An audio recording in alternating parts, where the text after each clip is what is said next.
Atos capítulo 2, e nós vamos ler do verso 1 até o verso 13. Amém?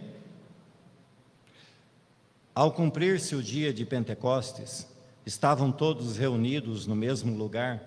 De repente veio do céu um som como de um vento impetuoso e encheu toda a casa onde estavam sentados, e apareceram distribuídas entre eles línguas como de fogo, as quais pousaram sobre cada um deles. Todos ficaram cheios do Espírito Santo e começaram a falar em outras línguas, segundo o Espírito lhes concedia que falassem. Estavam morando em Jerusalém judeus, homens piedosos, vindos de todas as nações debaixo do céu. Assim, quando se fez ouvir aquela voz, afluiu a multidão, que foi tomada de perplexidade, porque cada um os ouvia falar na sua própria língua. Estavam atônitos e se admiravam, dizendo: vejam, não são galileus todos esses que aí estão falando? Então, como os ouvimos falar cada um em nossa própria língua materna? Somos partos, medos, elamitas e os naturais da Mesopotâmia, Judéia, Capadócia, Ponto e Ásia, da Frígia, da Panfilha, do Egito e das regiões da Líbia, nas imediações de Cirene, e romanos que aqui residem, tanto judeus como prosélitos, cretenses e árabes, como os ouvimos falar sobre as grandezas de Deus em nossa própria língua. Todos, atônitos e perplexos, perguntavam uns aos outros: o que será que isso quer dizer? Outros, porém, zombando, diziam: estão bêbados. Amém. Amado Espírito Santo, diante de nós está um texto que é por demais, Senhor Deus, desafiador. Mas eu clamo a Ti, Senhor Deus, que Tu me dês graça, que Tu me dês, ó Deus, capacidade, que Tu fales, ó Deus, através desse vaso, Pai querido, que se dispõe a enfrentar esse momento desafiador de pregar esse texto bíblico. Clamo a Ti a Tua graça, Senhor, e a Tua misericórdia, mas não só sobre mim, mas também sobre cada um dos irmãos reunidos aqui, dos irmãos que assistem a este culto pela internet. Nos dê sabedoria, Senhor, discernimento, para entendermos o que esse texto está nos ensinando nesta noite. Em nome do Senhor Jesus Cristo, oramos. Amém. Glória a Deus. Amada igreja, nós, na última mensagem, aqui neste livro de Atos, esse impressionante livro, que vai retratar com fidelidade o início da igreja cristã, nós vimos como Jesus, ele agiu, como ele procedeu logo após ele ressuscitar, e nós devemos lembrar que ele ficou ainda 40 dias entre os seus, dando a eles, os seus discípulos, várias orientações, e que eles deveriam ficar em Jerusalém, até que do alto fossem cheios do Espírito Santo. Nós falamos muitas coisas, e não temos como repetir aqui tudo que foi falado, mas eu penso, irmãos, que aprendemos algumas grandes e boas lições sobre a igreja reunida, não só reunida, mas unida na mesma fé, no mesmo propósito, e o quanto isso é importante para cada um de nós e para o corpo, ou seja, a igreja como um todo, esse senso de unidade, de reunião, de foco, de propósito numa fé, num só destino, num só céu, numa só obra, num só Senhor, num só Deus. Nós também vimos que em determinado momento, ali no cenáculo, Pedro se levanta e evoca a necessidade de preencher a vaga de Judas.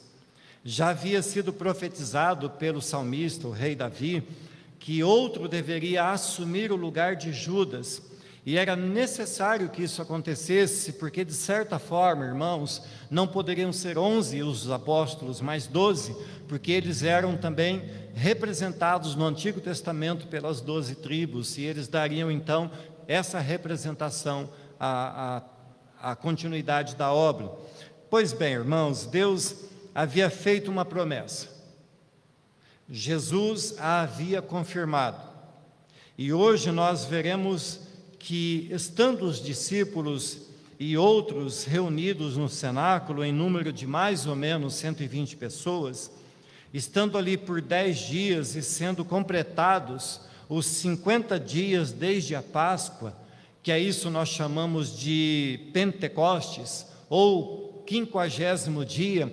Só para entendermos, irmão, Pentecostes é a festa dos 50 dias, é a festa que acontecia após a Páscoa, os 50 dias da Páscoa, que lá no Antigo Testamento comemorava também a vinda de Deus lá no monte, quando ele entrega as tábuas de lei a Moisés. Então isso era o Pentecostes, Penta, 50, então 50 dias. Logo então, irmãos, nós não devemos confundir o termo Pentecostes como sendo como o nome que se dá à descida do Espírito Santo, ainda que o Espírito Santo tenha vindo neste dia de Pentecostes. É um erro, na verdade, assim, acabou se apropriando desse termo para definir o agir do Espírito Santo, o vir do Espírito Santo como Pentecostes ou como igreja pentecostal.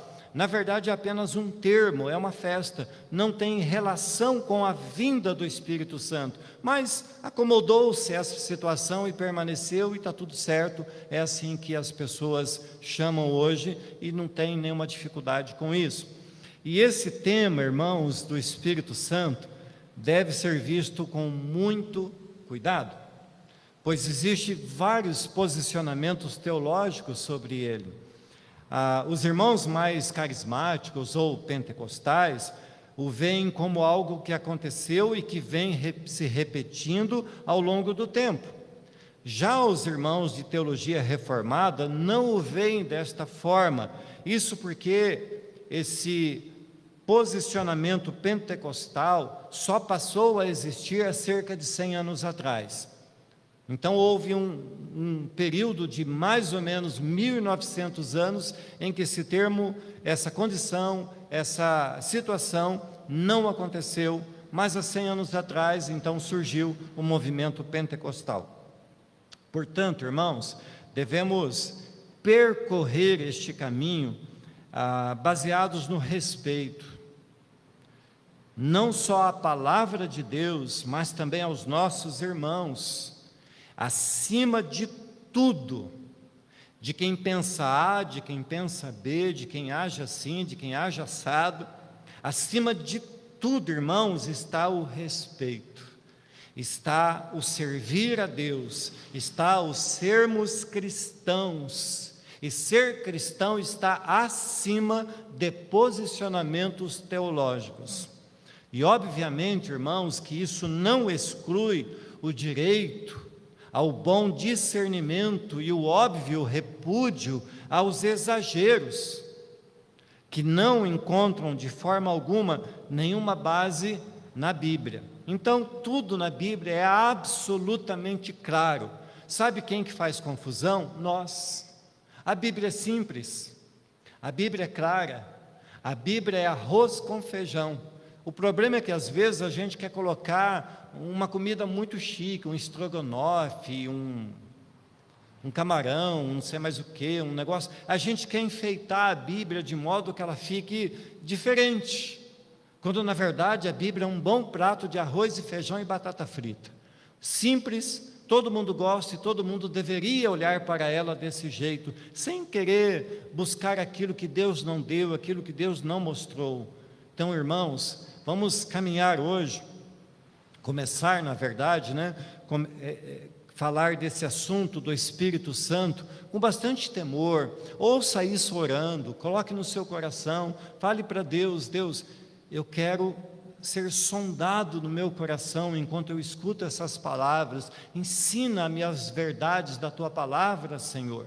É assim que a gente deve ouvir, irmãos. É assim que a gente deve ler a palavra de Deus. Então, obviamente, o primeiro ponto é o Espírito Santo. E acredito, irmãos, que devemos ter bem por certo que o Espírito Santo sempre esteve presente em todos os momentos da história do universo. Ele estava lá quando todas as coisas estavam sendo criadas.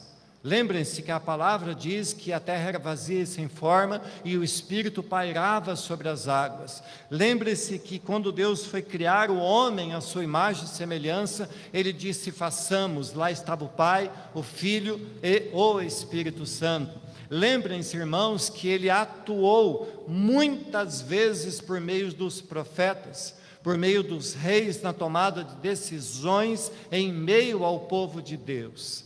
Mas era necessário que um dia ele viesse para estar permanentemente como um morador em todos os filhos de Deus. O Espírito Santo veio capacitar os apóstolos a cumprir aquilo que Jesus havia falado lá no capítulo 1, verso 8, que diz assim: mas recebereis poder ao descer sobre vós o Espírito Santo, e sereis minhas testemunhas, tanto em Jerusalém como em toda a Judéia e Samaria e até aos confins da terra.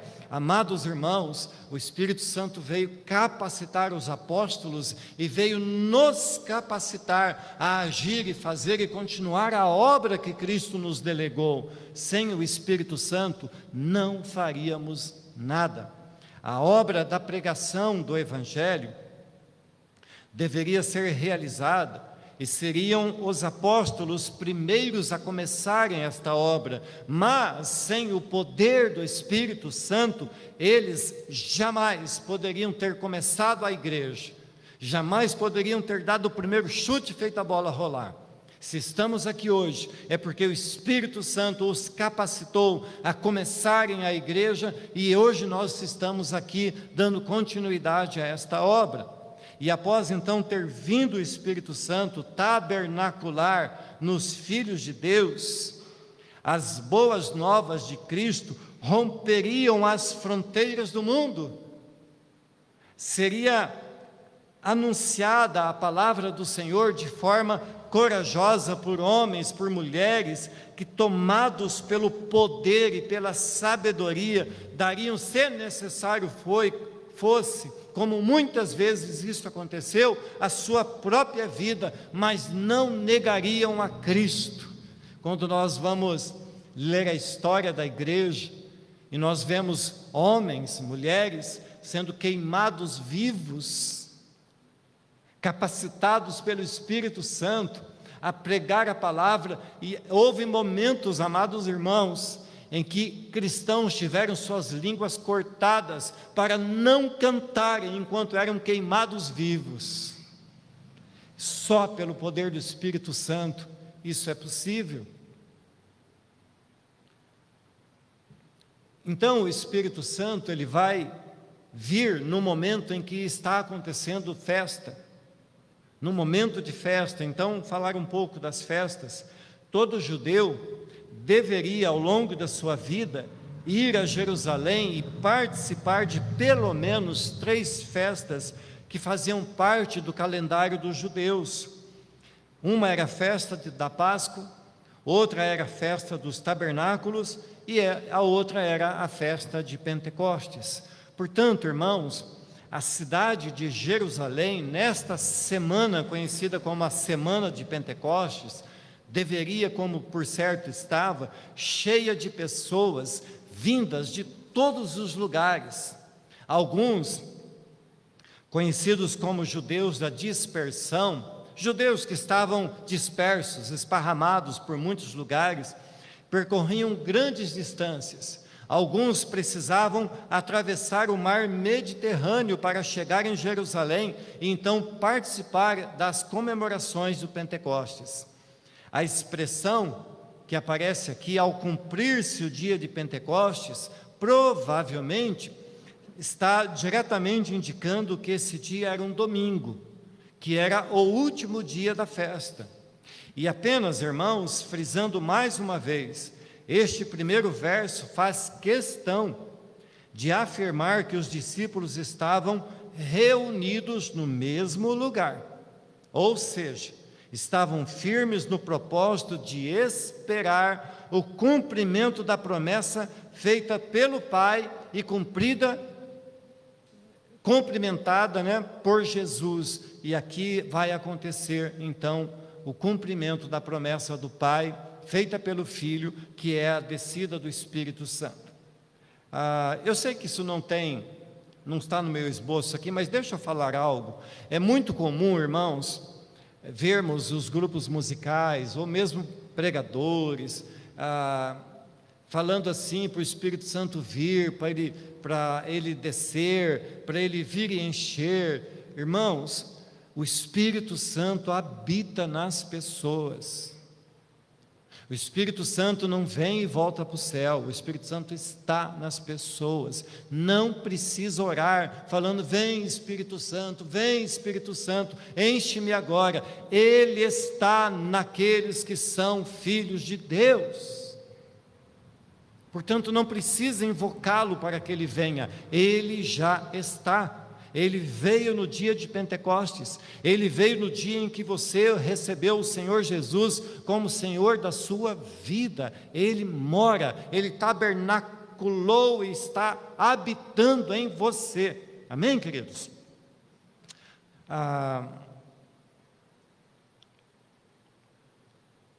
Então os discípulos estavam lá reunidos no mesmo lugar, ou seja, eles estavam firmes no propósito de esperar o cumprimento da promessa de Deus. Mas o que mudou na vida destes homens, que após Jesus ressuscitar, uma mulher vai e fala: olha, eu vi Jesus ressurreto, e eles não creram naquela mulher. Daqui a pouco vem também os dois discípulos que iam pelo caminho de Emaús, voltam correndo e dizem: nós vimos o Cristo, nós vimos Ele ressurreto. Também não creram naquilo que aqueles homens estavam falando. Mas então, irmãos, o que mudou na mente e no coração desses homens? O que teria feito com que eles deixassem a incredulidade? Estes homens foram visitados pessoalmente por Jesus ressurreto, comeram com Ele, beberam com Ele e até tocaram nele. Agora eles sabiam que tudo que Jesus havia lhes falado estava se cumprindo. Por isso ficaram ali naquele cenáculo o tempo todo esperando o cumprimento da promessa, até que a promessa de Deus se cumpriu na vida deles. Penso, meus irmãos, que devemos tirar daqui algumas lições, algumas considerações. Uma delas é a perseverança. Nós devemos ser perseverantes. Não devemos esmorecer diante dos problemas, mas sermos perseverantes. Se Deus falou, Deus vai cumprir. Se Deus prometeu, Ele vai fazer. Uma outra coisa, não podemos duvidar das promessas de Deus, porque elas estão sendo cumpridas. E outra coisa, e que por fim, ao olharmos para trás, vemos que Ele cumpriu todas as promessas, e há uma promessa que há de ser cumprida ainda, que é a vinda do Senhor Jesus. Ele virá buscar a sua igreja, Ele nos levará à sua morada celestial. Então nós devemos perseverar, acreditar, esperar, porque Ele vai cumprir a sua promessa. Logo, meus irmãos, nós olhamos para aquela pequena igreja, 120 almas, pessoas que estavam ali reunidas esperando, e logo aquela pequena igreja se tornaria numa igreja de milhares de pessoas, E hoje aquela pequena igreja é uma igreja de mais ou menos 2 bilhões de pessoas. E nós fazemos parte disso. Nós estamos aqui fazendo parte de todo esse processo de transformação. A promessa do Senhor está se cumprindo todos os dias na nossa vida, amados irmãos. Voltando então ao Espírito Santo, o texto bíblico vai dizer que ele veio de repente.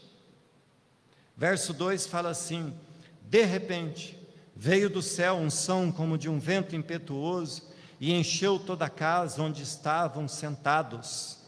Apareceram distribuídas entre eles línguas como de fogo, as quais pousaram sobre cada um deles. Todos ficaram cheios do Espírito Santo e começaram a falar em outras línguas, segundo o Espírito lhes concedia que falassem. Meus amados irmãos, fazendo coro aqui com um grande número de pensadores cristãos, nós precisamos saber que a vinda do Espírito Santo não foi o resultado de um esforço, não foi algo manipulado pelos apóstolos. Hoje em dia nós vemos muitos querendo, através de orações repetidas, que mais parece um mantra, um som alto, repetido,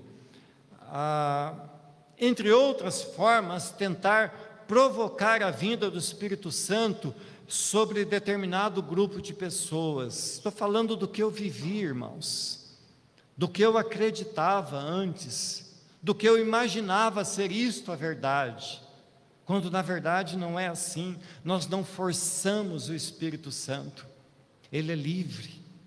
Ele vem sobre aqueles que Deus quer que ele venha, aqueles que Deus resolve, aqueles que Deus escolhe. Ele é Senhor, Ele é soberano. Nós não temos como manipular, fazendo uma longa oração, orações repetidas, uma música tocada, repetida e repetida, como se aquilo fosse mudar a mente de Deus, quando na verdade está manipulando a mente das pessoas.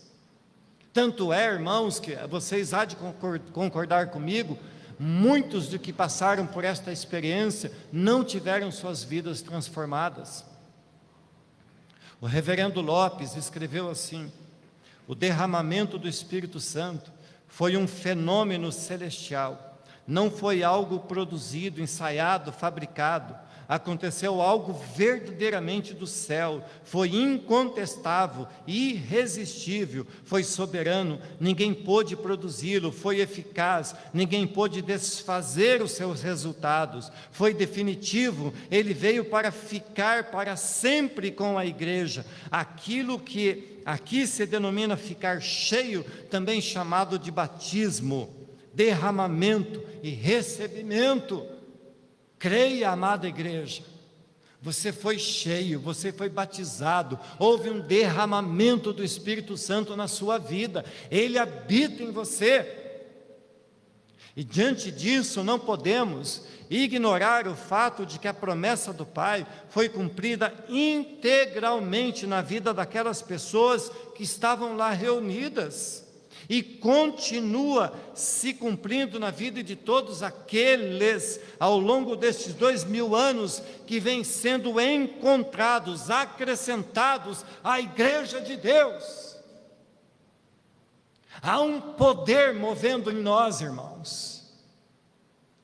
Há algo dentro de nós que nós não entendemos, mas que sonda o nosso coração, que nos fortalece, que nos capacita, que nos faz ficar de pé.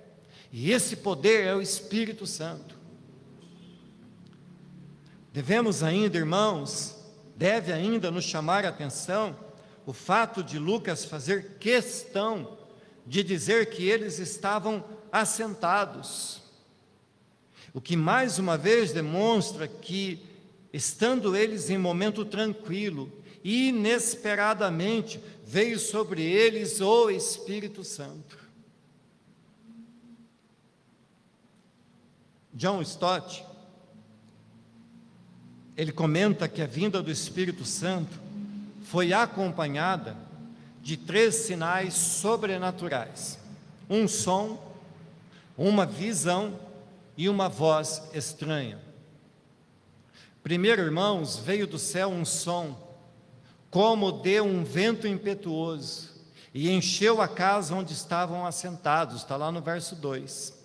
Não era o som do vento, mas algo que se parecia com o vento. De alguma forma, aquele vento poderia estar significando o poder de Jesus, o poder que Jesus havia prometido para que seus discípulos pudessem testemunhar ao mundo o Evangelho. Também não era um barulho, não era uma histeria, não era uma gritaria, mas algo divino, organizado e sobrenatural. Este barulho, segundo a palavra grega usada por Lucas, faz referência ao bramido das ondas do mar, o que mais uma vez demonstra algo poderoso. O que estava acontecendo naquele cenáculo era algo divino, sobrenatural, organizado, porque Deus é organizado, e que era poderoso, a ponto de que quando Lucas escreve, a palavra que ele usa faz representação ao barulho das ondas do mar. E eu quero chamar a atenção dos irmãos para que não fiquem presos de forma a pensar que o Espírito Santo age somente desta forma. Este vento foi singular para, desta forma, deixar claro que doravante a Igreja de Cristo caminharia nesta terra no poder do Espírito Santo.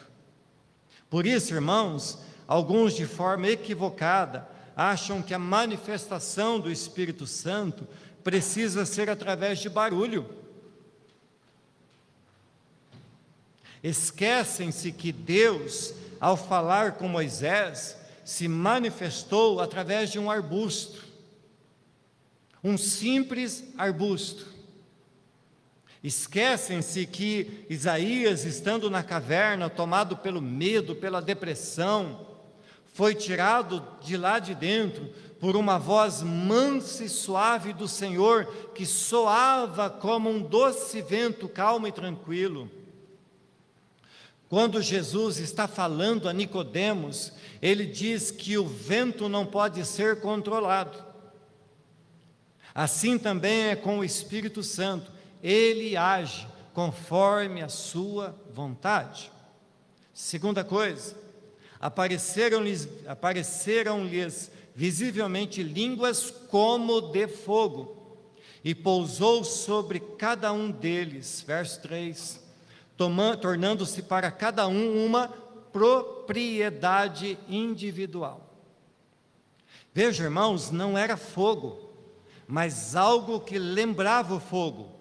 E segundo o Stott, isso pode ter o significado de purificação, assim como aconteceu lá com Isaías. Lembrem que eu preguei há pouco tempo, Isaías capítulo 6, que ele está lá diante de Deus, e o anjo vai e tira com uma pinça, uma tenaz, uma brasa do altar de Deus, põe nos lábios de Isaías, Isaías então é purificado. Ainda, irmãos, devemos observar que aqui, embora línguas apareça no plural, existe um único Espírito, sendo Ele o mesmo que habita em todo aquele que é filho de Deus. Não são vários Espíritos Santos esparramados sobre cada cristão, é um só Espírito, um só Deus, habitando em todos os filhos dele na terra. E é este Espírito que incendeia os cristãos, que faz que o Evangelho, como fogo, se alastre pelo mundo, que queima a palha, mas que purifica o ouro.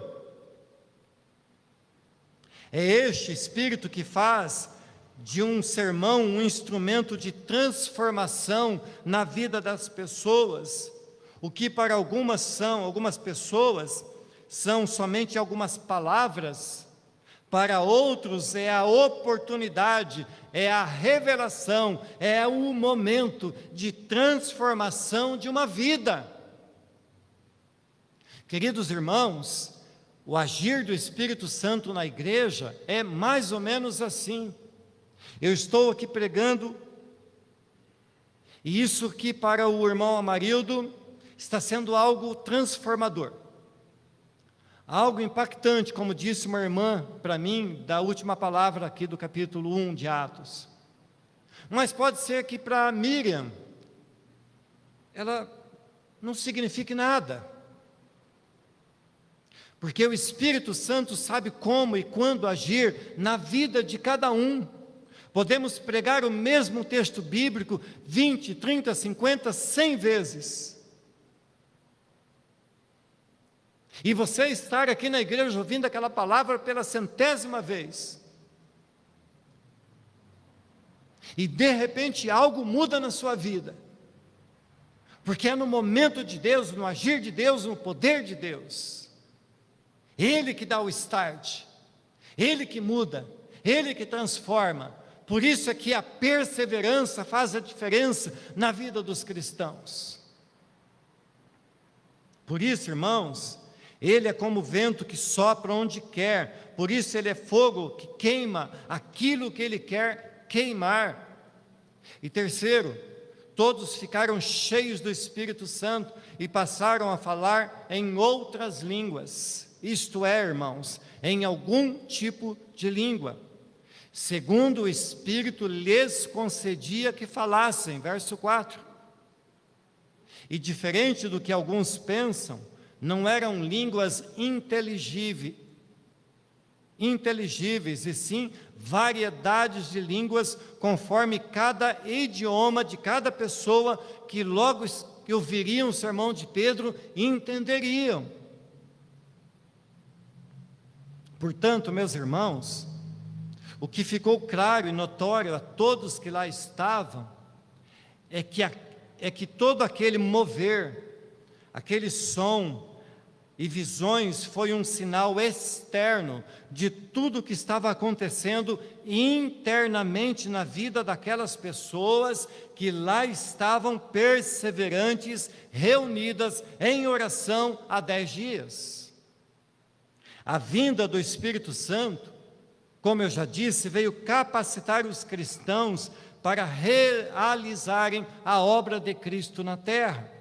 Podemos, queridos, ver isso com muita clareza na vida de Paulo, quando tem a sua vida mudada após encontrar-se com Jesus. Atos 9, 17 vai dizer assim: então Ananias entrou na casa de Judas, pôs as mãos sobre Saulo e disse: Saulo, meu irmão, o Senhor que me mandou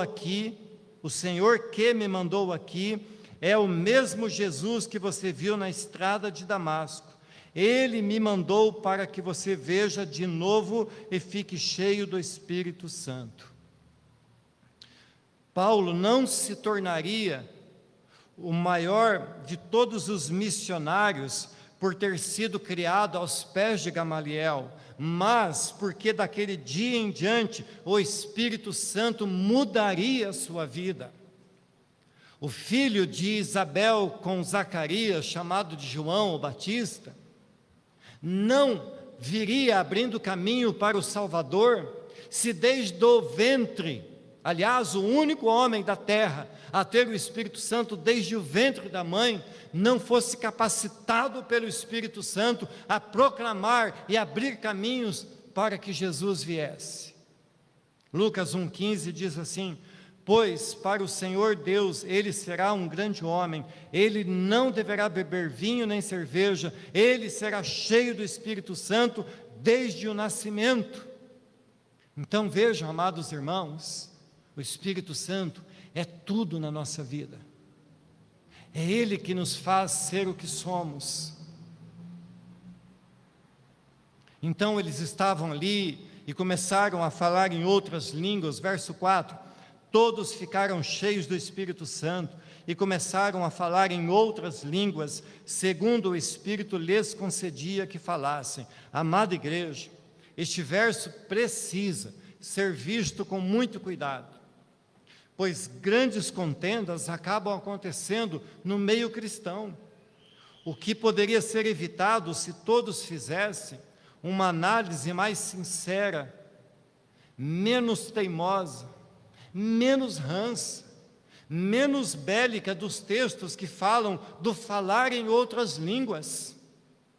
Meus irmãos, este assunto não é um bicho de 7 cabeças.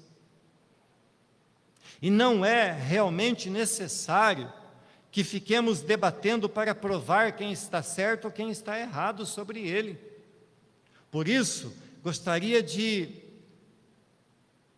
com muito temor e tremor, me baseando em vários escritos de comentaristas e teólogos, falar sobre ele de forma o mais clara possível.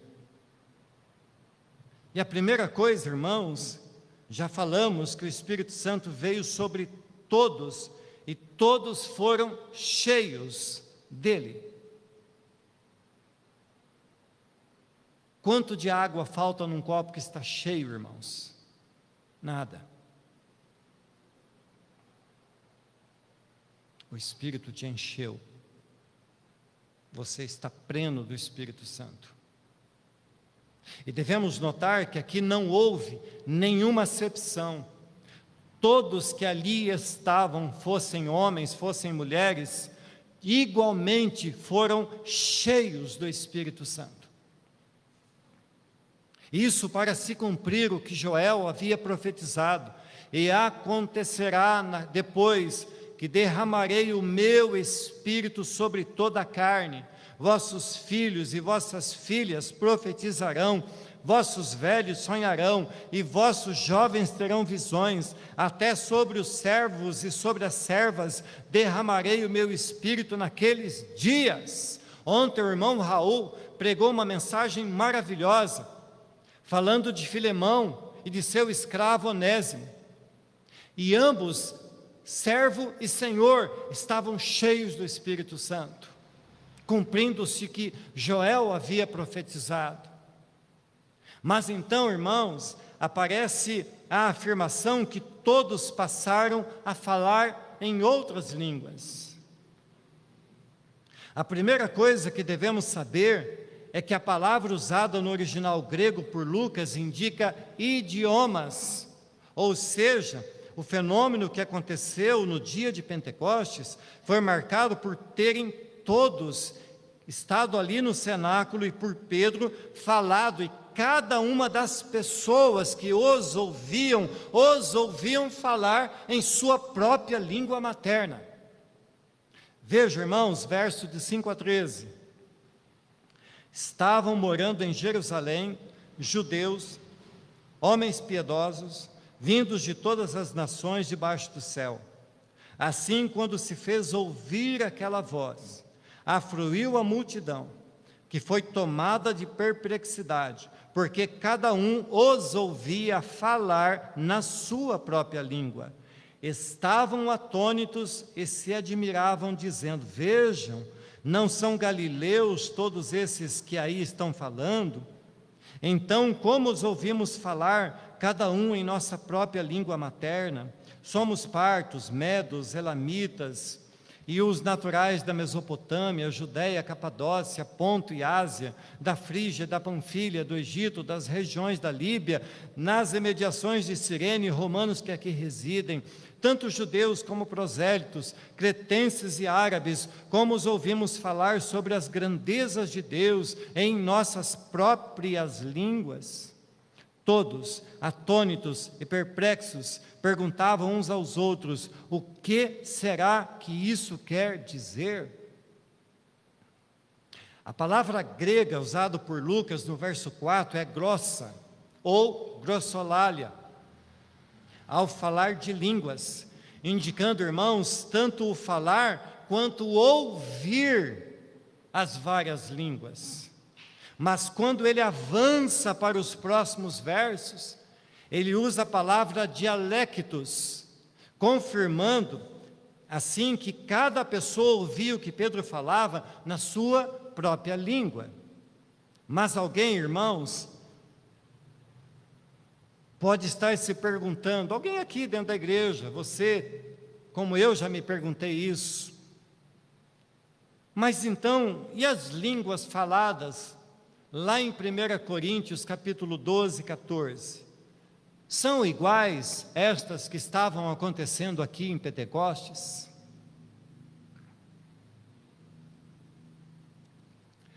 Embora hajam alguns que entendem que seja, outros preferem discordar afirmando que não são. O comentarista bíblico chamado Werner de Boer acredita que podem ser, mesmo tendo Pedro de fato ao pregar ter sido ouvido por cada pessoa em seu próprio dialeto materno. Ele diz isso porque não poderiam todas as pessoas ali presentes no cenáculo ter pregado ao mesmo tempo, embora Lucas declare que os de fora, os no plural, ouviam falar em suas línguas. Com isso, irmãos, o comentarista acredita que pode ser que houve entre eles um falar em línguas que pode ser comparado a 1 Coríntios 12, 14. Mas o teólogo John Stott, citado pelo reverendo Lopes, traz uma explicação que também é muito consistente. Às vezes, irmãos, nós temos a impressão que em determinado momento desse acontecimento, Pedro abre a janela, sai lá na sacada e começa então a pregar. Você já não teve a impressão que foi assim? Eles estão lá num cenáculo, de repente estão todos ali tomados pelo Espírito Santo, Pedro se levanta, abre uma janela, sai na sacada e começa a pregar o seu sermão. Quando na verdade, irmãos, o mais óbvio é que eles deixam aquele lugar, ou pelo menos uma parte deles, e eles vão até o exterior, talvez o pátio do templo, e lá então Pedro começa a pregar o seu sermão. Deixa eu fazer aqui algumas considerações. Primeiro, defendem-se que as línguas que eram ouvidas tratavam-se de pregação, sendo direcionada aos ouvintes das mais variadas localidades e idiomas, quanto ao passo que as línguas faladas em 1 Coríntios eram oração, e portanto o seu destino não eram aos homens, mas a Deus. Segundo, que aliás, irmãos, tem muita lógica, é que as línguas faladas em Atos eram entendidas por todos que ali estavam, cada um em seu próprio idioma, mas as línguas de 1 Coríntios não podiam ser entendidas, a menos que alguém dentro do grupo se levantasse com o dom de interpretar. E interpretar não é traduzir. Deixa eu explicar isso. A irmã aqui é professora de inglês, a Giovana, uma das melhores da cidade. Então, o irmão Brian, que é americano nato, chega e vem conversar comigo. E eu não entendo uma palavra do que ele fala. A Giovana vem e traduz o que ele está falando. Quando uma pessoa está falando em línguas, não é tradução, é interpretação. A irmã Miriam se levanta falando em línguas, usada por Deus. A irmã Tamires, que tem o dom de interpretar, se levanta dizendo, Deus mandou a igreja orar. Ela falou uns 10 minutos, e tudo que ela falou é interpretado, Deus mandou a igreja orar. Isso é interpretar o que Deus está falando. Amém, irmãos? Entendido? Terceira consideração. As línguas em Atos foram dadas a um grupo específico, num lugar específico, num tempo específico, para evidenciar a vinda do Espírito. Ao passo que em 1 Coríntios as línguas são um dom espiritual, que continua sendo outorgado para a edificação própria e da igreja. Meus irmãos, tanto Lucas quanto Paulo deixam muito claro que não foi o que aconteceu no cenáculo, quando todos foram cheios do Espírito Santo, que deu início à igreja. Mas a pregação de Pedro, que cheio do Espírito Santo, anunciou a palavra de Deus. O que mais uma vez nos faz lembrar que avivamento não se faz com barulho, não se faz com o afluir das emoções, mas com o anúncio da palavra de Deus e na fé criada nos corações das pessoas pelo próprio Senhor. Quarta coisa, já que as línguas em Atos são ouvidas e entendidas por todos, elas não precisavam de intérprete. Entretanto, em 1 Coríntios, até quem fala não entende o que fala, a não ser que tenha também o dom de interpretar.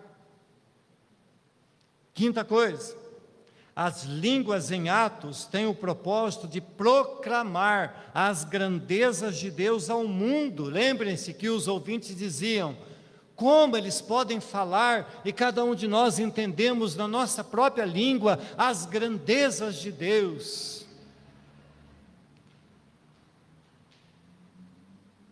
E naquele dia, milhares de pessoas se converteram.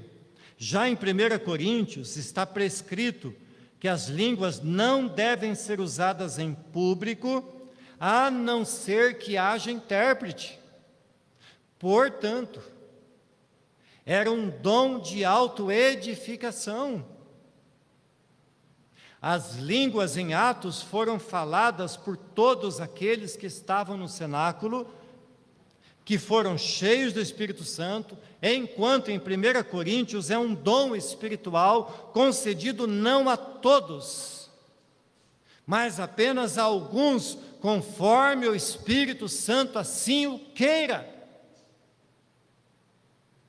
Entendam, irmãos, que eu estou aqui de maneira muito tentando ser equilibrado, dizendo que Deus concede dons à igreja. Há uma celeuma sobre a existência hoje, sim ou não, dos dons. Mas a palavra nos dá, irmãos, um bom entendimento disso. Deus concede dons às pessoas. Se Ele concede o dom de orar em línguas para o Jean, isso não quer dizer que ele é melhor que o Tiago, porque Deus pode conceder o dom de cura à irmã Sebastiana, mas não conceder à irmã Miriam. Isso não quer dizer que essa pessoa é especial, quer dizer que Deus, naquele momento, concedeu aquilo a determinada pessoa para ser um instrumento dele. Algumas igrejas excluem as pessoas que não oram em línguas. E aí vira uma falsidade dentro da igreja, cada um querendo mostrar o seu poder. Deus dá a quem Ele quer os seus dons, inclusive o dom de línguas. E isso, irmãos, por mais que contrarie a teologia reformada, muitos teólogos reformados creem desta forma.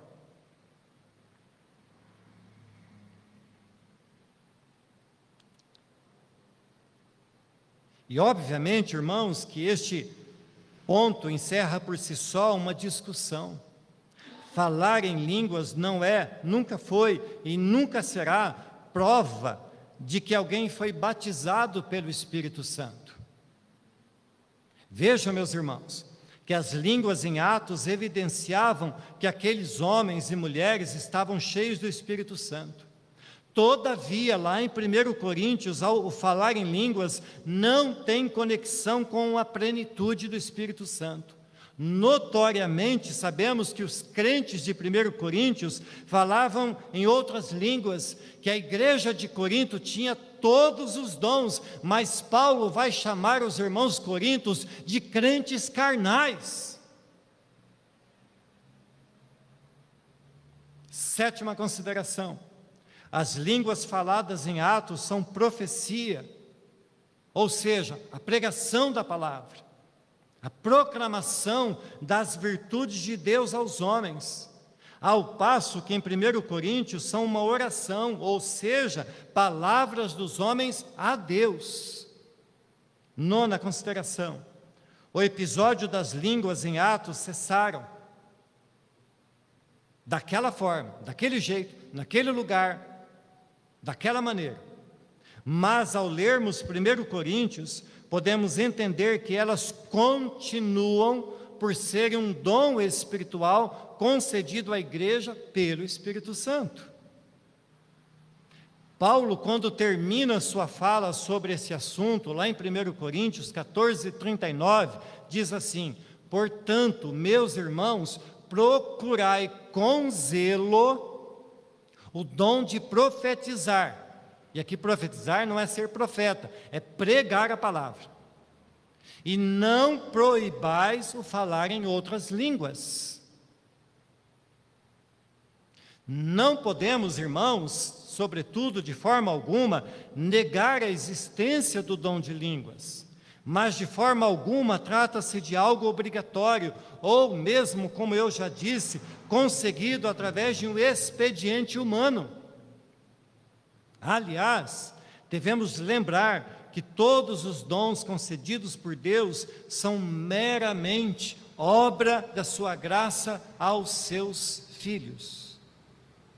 E se alguém tem esse dom, Paulo vai admoestar, 1 Coríntios 14:40, tudo, porém, seja feito com decência e ordem. Amada igreja, esse assunto é por demais complexo, não em sua essência, mas por causa da forma como os homens lidam com ele, transformando algo que é de Deus em uma espécie de certificado pessoal de que alguém é mais espiritual do que o outro.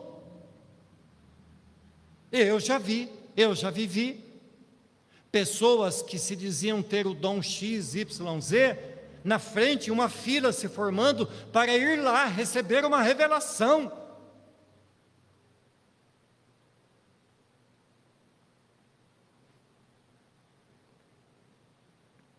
Por isso, irmãos, o meu conselho pessoal é que orem a Deus, como disse Paulo, com zelo, com o coração disposto a fazer a vontade dEle.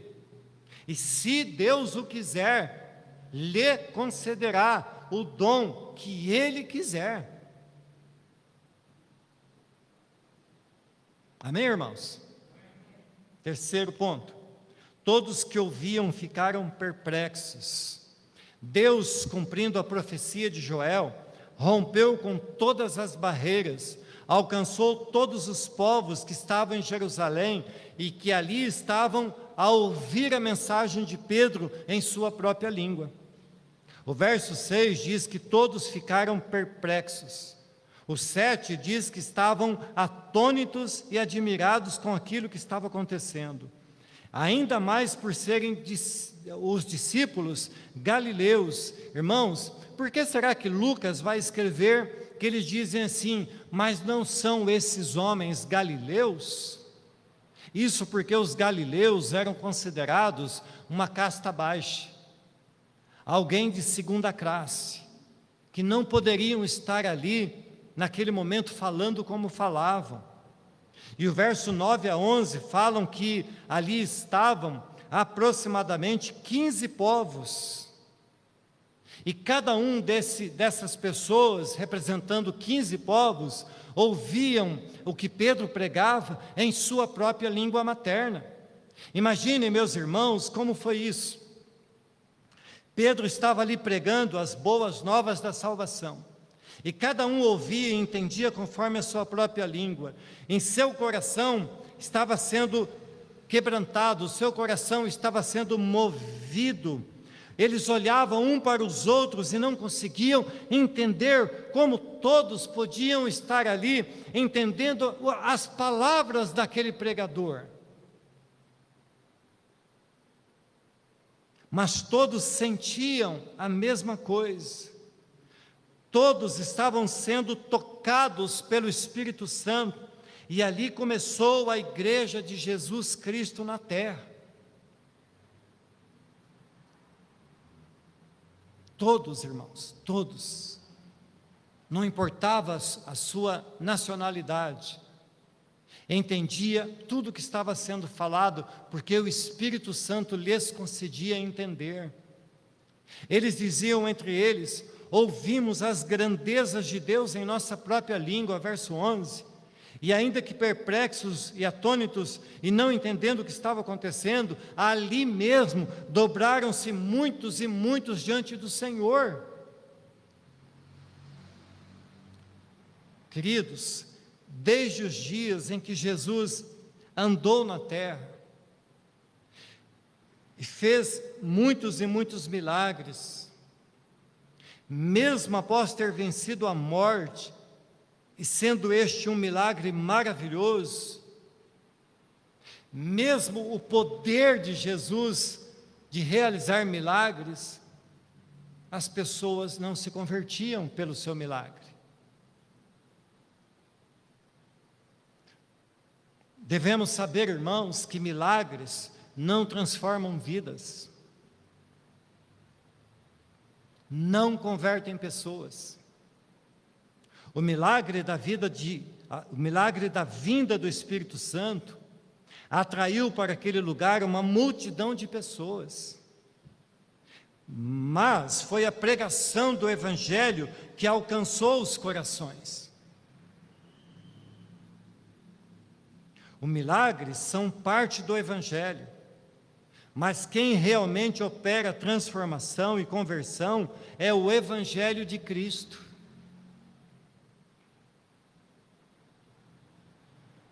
O que muda a nossa vida, o que mudou, está mudando a nossa vida, é ouvir a pregação da palavra. E aí o Espírito Santo que vai agindo dentro de nós, nos dando a conhecer, a entender e sermos paulatinamente transformados pela pregação da palavra. Irmãos queridos, quem anda em busca de milagres, quem vive pulando de lugar em lugar em busca de movimento, de congresso aqui, de congresso ali, ouve que tal profeta vai estar lá, eu corro lá. Quem vive na busca disso não se satisfaz.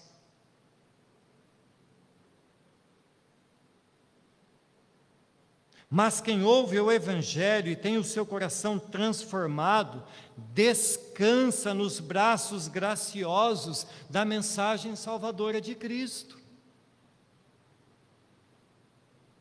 Veja, irmãos, o Evangelho veio nos libertar e não nos aprisionar.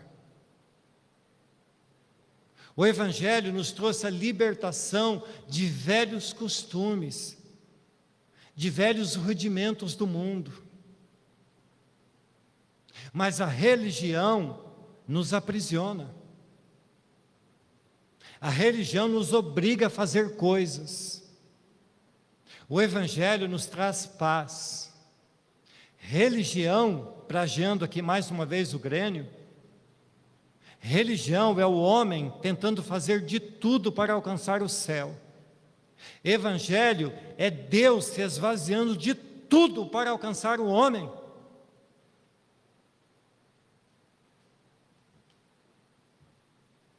Quarto ponto, nem todos creram. O verso 13 diz assim: outros, porém, zombando, diziam, estão bêbados.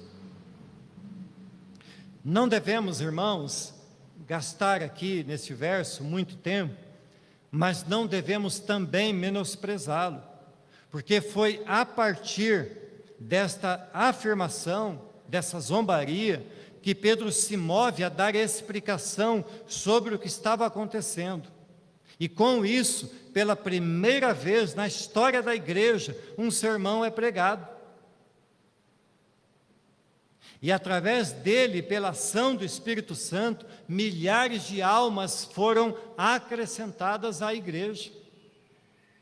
Portanto, irmãos, não devemos nos calar diante dos insultos daqueles que não creem. Porque assim também o fizeram os apóstolos e os pais da igreja. Como diz a palavra de Deus, devemos estar prontos a dar ao mundo a razão da nossa fé. Se nos calarmos diante da afronta dos incrédulos, o Evangelho deixa de ser proclamado. É melhor que cortem a nossa língua e que nos queimem numa fogueira, do que deixar de proclamar o Evangelho. Para concluir, irmãos, eu concluo dizendo que a igreja ou os cristãos não devem ficar perdendo tempo discutindo quem tem razão, quem está certo, quem está errado. O foco principal deste texto de Atos não está no fenômeno das línguas faladas e ouvidas, mas na pregação do Evangelho e a salvação de almas. Devemos notar que Lucas foi enfático ao mencionar que ali estavam pessoas de muitas nações. E é claro que Lucas, ao dizer que ali estavam pessoas de todas as nações, no verso 5, ele não está sendo literal, mas certamente fica claro que ele está nos ensinando o caráter global do Evangelho. Cristo veio para salvar pessoas de todas as tribos, de todas as línguas e de todas as nações da terra. E eu encerro usando uma frase do teólogo John Stott, que disse assim: em Babel, a terra orgulhosamente tentou subir ao céu, enquanto que em Jerusalém o céu humildemente desceu à terra. Amém. Eu sei, irmãos, que esse é um assunto complexo, mas por isso que eu disse, nós temos que tê-lo de forma muito equilibrada. Nós não devemos perder tempo discutindo certas coisas, porque na verdade, irmãos, o que importa é Cristo. E a palavra vai dizer que Ele é tudo em todos. Então, nós seguimos pregando o Evangelho de Cristo. E se Deus te concede um dom, é graça, é misericórdia. E o fazemos e o usamos para a glória de Deus. E não é uma propriedade de quem recebe, é uma bênção que Deus dá e Deus tira. Então, queridos, nós temos que ser cristãos, sobretudo, apaixonados por Deus, que amam a Deus sobre todas as coisas, e não gastar as nossas energias tentando provar que estamos certos, que o outro está errado, mas unir forças e pregar o Evangelho. Lembrem-se os irmãos mais antigos, que nós fizemos um retiro há um tempo atrás, e tinha 3 igrejas com 3 pensamentos, e foi uma bênção. Pastores de 3 igrejas pregaram, e foi uma bênção. Então nós servimos um único Deus, e que Deus nos conceda dons, e que Deus nos use, como disse Joel, que tenhamos sonhos, visões, que tenhamos graça de Deus, mas sobretudo, irmãos, o maior de todos os dons, lá em Coríntios está dizendo, é o amor. Não adianta nada ter todos os dons se não amar. O amor está sobre todas as coisas. E a pregação do Evangelho é a coisa mais importante que podemos fazer nesta terra, porque não há meios de convencer alguém da salvação, a não ser pela pregação do Evangelho. Como crerão se não há quem pregue? Então preguemos a palavra de Deus. Amém, queridos?